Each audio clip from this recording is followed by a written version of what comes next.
What if I made this skull big enough for a small animal to use it as a hide? And what if I told you that that's why my nails are uncharacteristically short? Let's hand build a giant, well, for me, a giant skull hide. If you're interested in hand building, this is definitely the video for you. So I started by weighing out two 200-gram balls of clay and then smacking them into submission. What I'm doing here is creating a half of a sphere. So I take this little ball of clay and stick my thumb all the way in and start pinching, starting from the very bottom of it all the way to the top.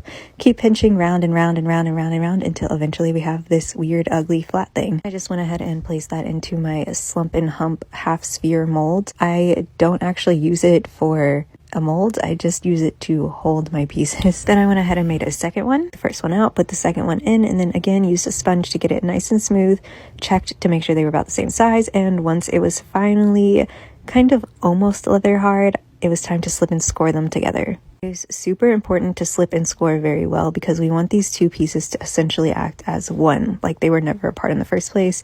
So do a really good job slipping and scoring, and this is what we're starting with, this ugly macaroon hamburger type shape. And then I spent the next 45-ish minutes just smoothing and patting this thing, and smoothing and patting and smoothing and patting. So I used my finger, a wooden tool, a silicone tool, a sponge, a lot of patting. Again, that's what we started with, and here's where we were a few hours later. I haven't made a sphere this big in over a year, so I was very excited to see that I was actually still able to do it. And it was time to start working on the mouth, so I made a nice rounded triangle and then again slipped and scored it on. Now this one you really want to make sure that you slip and score on well, because for me the sphere was much drier at this point than the new clay, so gotta make sure that it's really well connected and smooth it out over and over. Again, more patting. Whenever I'm working with a piece this large, I'm just constantly hitting it. And I used a terracotta drip tray to map out where I wanted the eyes, and it was time to cut them out. This part is always super scary because you pretty much just have one shot of getting it right, and if you do it wrong, you just mess up the piece. So I got those eyes cut out, and as you can see, remember I hand built these walls. They are so even and nice and thin. I'm really happy with that. Then I just went with this little scrapey tool, scraped out some of those extra bits from being put together, and then smoothed out one of the eyes to make sure it was the right size. Then I mapped out the nose and all of the little teeth spots. Cutting the nose out is definitely the hardest part because the eyes are already cut out. The clay there is small and thin, so got that done very, very carefully.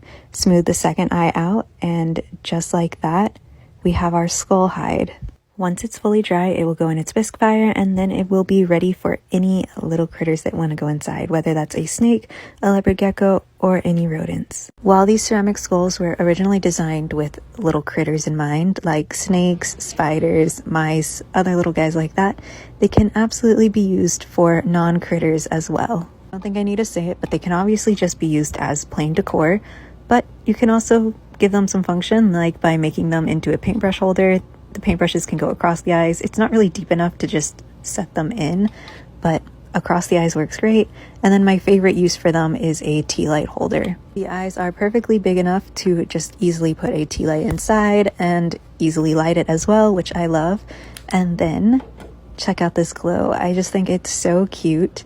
I will get the lights later and show you in the more dark, but I've also used an LED light in them, which looks super cute as well in all of the sizes, and made them into earrings. If y'all want these this year, let me know, but here it is in the darker lighting. I think it looks so stinking cute, and I should probably make more than one. What would you use the skull for?